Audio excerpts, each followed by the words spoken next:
that was an empathetic moment.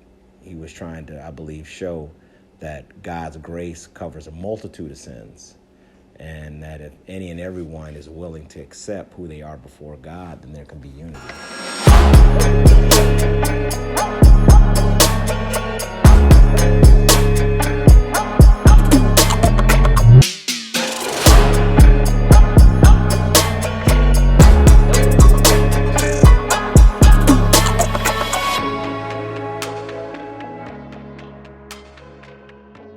Who is John Adams?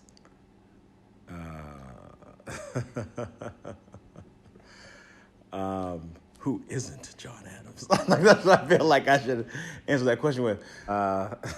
Who is John Adams? Um, John Adams is a lot of things: actor, lawyer, comedian. I think if I had to articulate myself, if I had to sum myself up in a word, it would be a voice. That's really what I want to do. I want to be able to speak with those and for those who may not feel empowered. And so, whether it's through the law, whether it is through entertainment, whether it's through comedy, whatever it may be, my desire is to always to let people be heard. And so, I think that's what I am, an advocate for people. What drew you to playing Nat Turner? I think I was drawn to a character like Nat, and Nat specifically, because he was a guy who had come to his end. He, at a very young age, made the decision that he was going to do what was necessary to prevent, as Malcolm X said, anybody from putting their hands on him ever again. And so that's an admirable thing.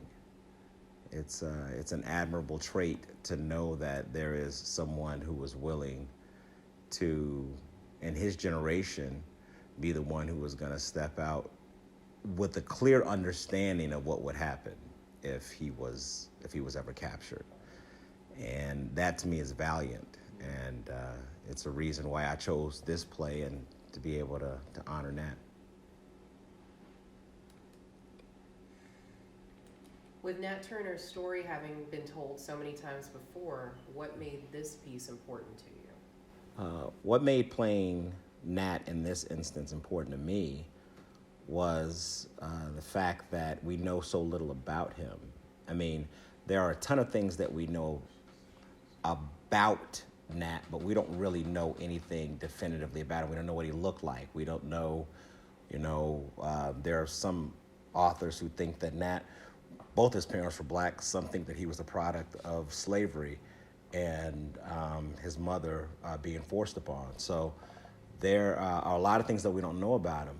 With that comes the opportunity for an artist to be able to do research on what we do know about Nat. The fact that as I learned about him, there were different aspects of who he was as a man that spoke to me.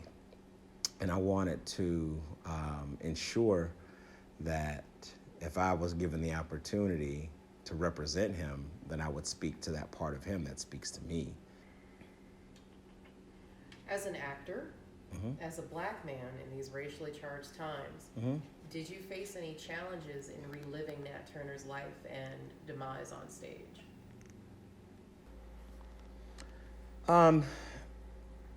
Did I face any challenges reliving Nat's demise? Yeah, I did, because, black men and women are dying for real in these streets,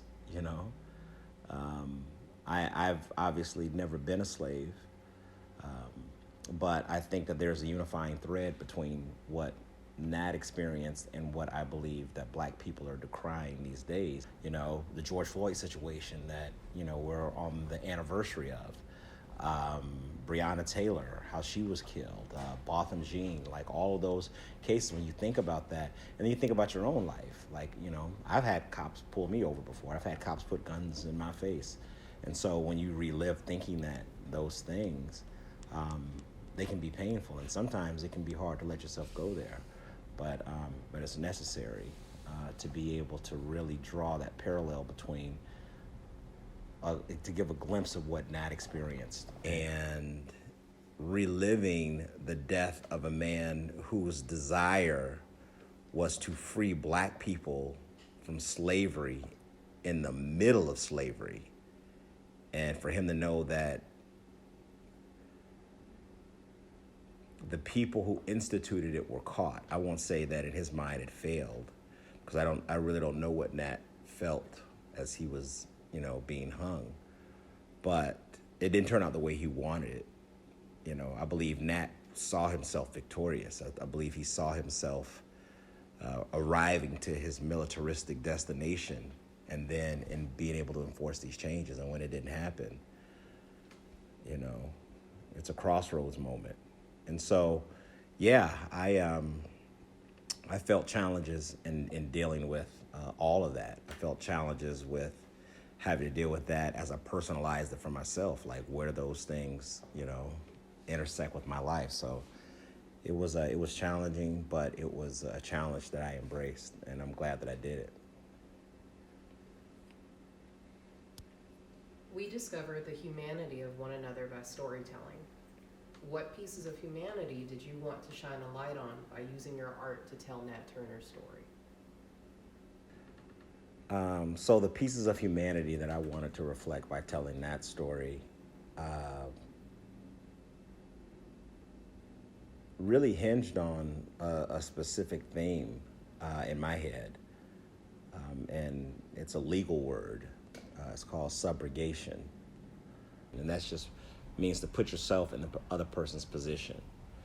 And I believe that a lot of what we experience, whether it's displayed through anger, whether it's explained, through, political differences, whatever the case may be, we don't attempt to see people the way that we expect them to see us.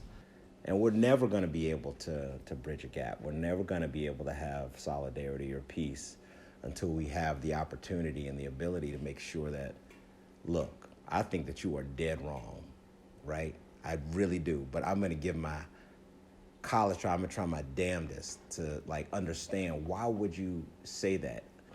There has to be more of that. There has to be more empathy. And just like I said earlier, as Nat is retelling the story of him in Brantley, that was an empathetic moment. He was trying to, I believe, show that God's grace covers a multitude of sins, and that if any and everyone is willing to accept who they are before God, then there can be unity. And I believe that's the story Nat was trying to tell. I think that's what we have to do. We have to put ourselves in other person's